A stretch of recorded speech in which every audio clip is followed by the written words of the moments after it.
Et on va terminer avec Microsoft. Les cours du géant informatique se sont bien repris depuis 3 mois avec un regain de plus de 22. Alors, Microsoft, on va dire que c'est le bulldozer qui n'a pas trouvé de mur en 2025.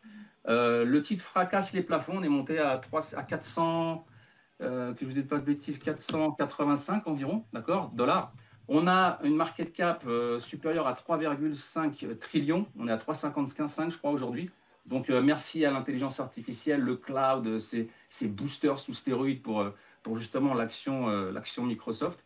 On a aussi le Terminator du cloud qu'ils appellent Azure, d'accord. Donc c'est 33% de croissance, c'est l'intelligence artificielle générative qui s'infiltre en fait partout, hein, dans des bureaux jusqu'au boardroom. Voilà. Les revenus de l'IA, bah, ils explosent façon SpaceX, on a plus de 175% en un an, donc ça parle quand même. Les analystes, eux, sont plutôt ultra bullish, d'accord. On va dire que la meute est lâchée. 31 analystes sur 36 crient à l'achat, d'accord. Certains voient déjà la fusée Microsoft montée autour des 605 dollars. Le consensus serait plutôt autour des 515 dollars pour l'année. D'accord. Les pessimistes, bon, bah, ils peuvent circuler, comme on dit. Ça, c'est sur le plan, bien sûr, macro. D'accord. Microsoft, bien sûr, c'est pas du tricot, hein, c'est des investissements massifs dans les data centers. La Suisse est aussi en pole position, hein, sur OpenAI, etc. Donc voilà, la concurrence, ils ont quoi comme concurrence? Ils ont AWS, ils ont Google. Bon, bah, AWS, Google, ils peuvent aboyer, mais Microsoft, en attendant, ils encaissent, hein, le modèle récurrent, 80 milliards de cash. Voilà, ils peuvent dormir sur leurs deux oreilles. En conclusion, Microsoft, c'est la machine de guerre technologique, d'accord?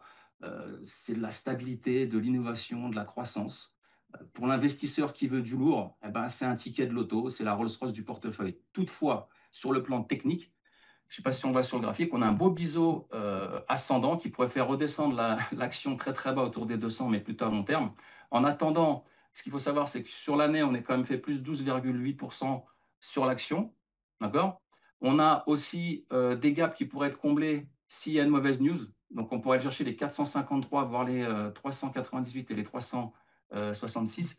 Pour les puristes d'Ishimoku, hein, je peux leur faire un truc vite fait comme ça. Hop, on va leur mettre Ishimoku. On peut se mettre en monthly, ce sera plus sympa. Et on pourrait aller chercher, bah, déjà, ouais, c'est ce que je vous dis, les niveaux ici, là, les 393, 400, 414.